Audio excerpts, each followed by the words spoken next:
इज्जत, आदर और सम्मान किसी से मांगा नहीं जाता है, बल्कि खुद कमाया जाता है। बिना वैल्यू और बिना रिस्पेक्ट के इस सोसाइटी या समाज में जीना बिल्कुल ऐसा ही है जैसे रोड के साइड में बैठा एक इंसान अपने आसपास लोगों से तो घिरा हुआ है, लेकिन कोई भी उस पे ध्यान तक नहीं दे रहा। हमारे parents, friends, family members, relatives, girlfriend, boyfriend, हमारा पार्टनर, इवन जॉब, स्कूल या कॉलेज में जब सामने से आपको कोई इग्नोर करता जाए, आपकी बातों की रिस्पेक्ट नहीं करता, आपको हल्के में लेता है, आपकी वैल्यू नहीं करता, तो ये चीज किसी भी इंसान को अंदर ही अंदर बहुत दर्द देती है। फिर चाहे वो कितना भी इस चीज को छुपाना चाहे, लेकिन सेल्फ एस्टीम और कॉन्फिडेंस की धज्जियां उड़ जाती हैं। जिन लोगों की हाई वैल्यू होती है, उनके पार्टनर, फैमिली, फ्रेंड्स, रिलेटिव्स और कोवर्कर्स या पार्टनर सिर्फ उनके सामने ही नहीं बल्कि पीठ पीछे भी उनकी रिस्पेक्ट और वैल्यू करते हैं। तो अगर आप भी इन 5 पावरफुल साइकोलॉजिकल ट्रिक्स को अपने कैरेक्टर में ऐड कर लो, तो फिर चाहे आपके घर वाले हो या दोस्त, आपका लाइफ पार्टनर हो या साथ में काम कर रहा कलीग, सब आपकी वैल्यू बहुत ज्यादा हाई लेवल पर करने लगेंगे, जिसके लिए आपको शुरुआत करनी है इससे।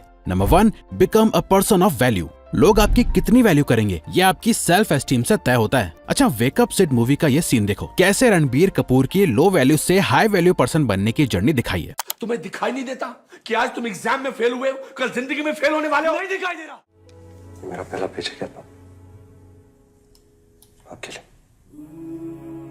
सेल्फ एस्टीम का मतलब ही ये होता है कि हम खुद को कैसे देखते हैं, हम खुद की कितनी वैल्यू करते हैं। ये हमारे खुद को लेकर ओपिनियंस और बिलीव्स पे बेस्ड होता है। आपकी जितनी ज्यादा सेल्फ एस्टीम होगी, अपने आसपास के लोगों के बीच आपकी उतनी ही ज्यादा अपने आप रिस्पेक्ट और हाई वैल्यू होगी। आपको कुछ करने की जरूरत ही नहीं होगी। लेकिन अफसोस, हम में से अधिकतर लोगों को बचपन से लेके बड़े होने तक इतनी बातें सुनने को मिलती है कि बड़े होते होते तो हमारी सेल्फ एस्टीम और कॉन्फिडेंस की धज्जियां उड़ चुकी होती है। तो फिर दूसरे हमारी क्या वैल्यू करेंगे जब हम खुद की ही हाई वैल्यू नहीं करते? दूसरों से पहले शुरुआत खुद से करो, क्योंकि जिसकी सेल्फ एस्टीम बहुत लो होती है वो लोग अपनी ही वैल्यू नहीं करते। वो कभी खुद से किए वादे पूरे नहीं करते। वो बोलते तो हैं कि मैं ये करूंगा, मैं वो करूंगा, लेकिन करते कुछ नहीं। और फिर पूरी फैमिली में या उनके आसपास के लोगों में उनका मजाक बन के रह जाता है। ये मेहनत नहीं करते, ये हमेशा दूसरों के लिए हाजिर और अवेलेबल रहते हैं। ऐसा दिखाते हैं सामने वाले को कि इन्हें उनकी बहुत ज्यादा जरूरत है, सामने वाले को इनकी नहीं। ये उसे इम्प्रेस करना चाहते हैं, खुश रखना चाहते हैं, उनकी लिस्ट में ये टॉप पे रहना चाहते हैं। तो बताओ कोई क्यों इनकी वैल्यू करेगा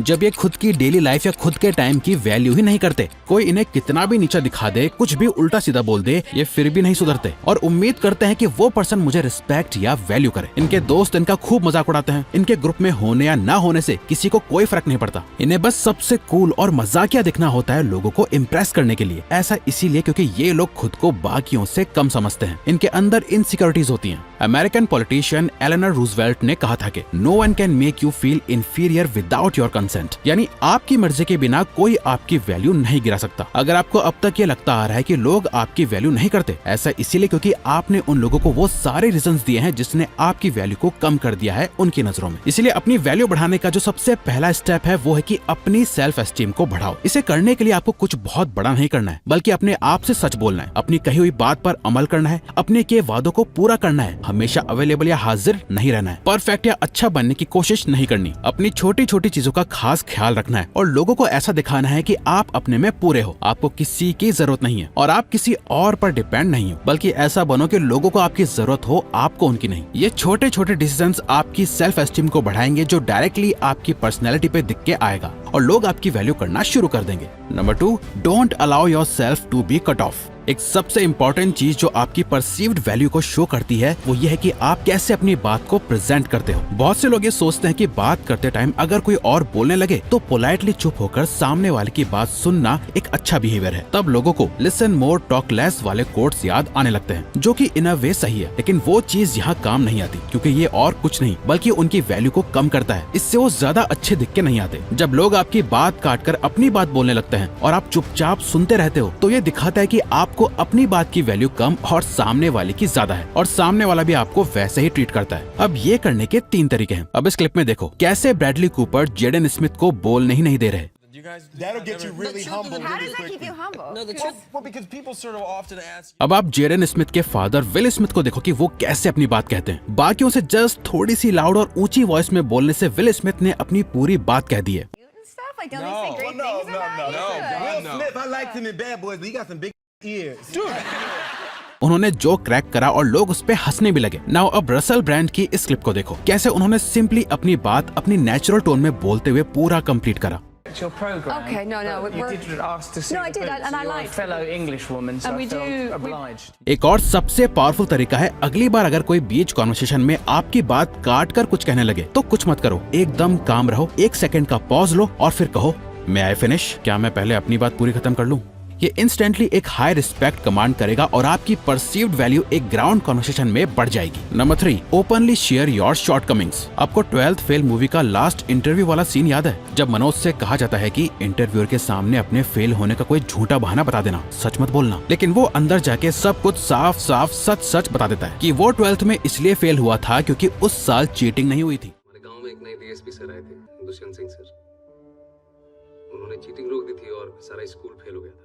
अगर मनोज ने ये बात छुपा ली होती तो वो शायद कभी आईपीएस नहीं बन पाते। अगर आप इस fake it till you make it वाले कॉन्सेप्ट में बिलीव करते हो तो आप अपनी वैल्यू गिरवा रहे हो। लोगों को लगता है कि अगर वो अपनी कमियां छुपाएंगे तो वो ज्यादा अच्छे दिख के आएंगे। ऐसा नहीं है। जब भी आप अपनी कमियां छुपा रहे होते हो, सामने वाला उससे बहुत आसानी से पकड़ लेता है। लोगों को परफेक्शन नहीं चाहिए, कोई इंसान परफेक्ट नहीं होता और हर इंसान इस बात को बखूबी समझता है। लोग आपकी कमियों से आपको जज नहीं करते, वो आपको इस बात पे जज करते हैं कि आप अपनी कमियों को खुद कैसे देखते हो। इसका सबसे बड़ा एग्जाम्पल आपको गली बॉय मूवी के फाइनल रैप बैटल में बहुत क्लियरली देखने को मिलता है। कैसे सामने वाला उसकी गरीबी, उसके कपड़े, उसकी फाइनेंशियल कंडीशन की सच्चाई दिखा रहा होता है।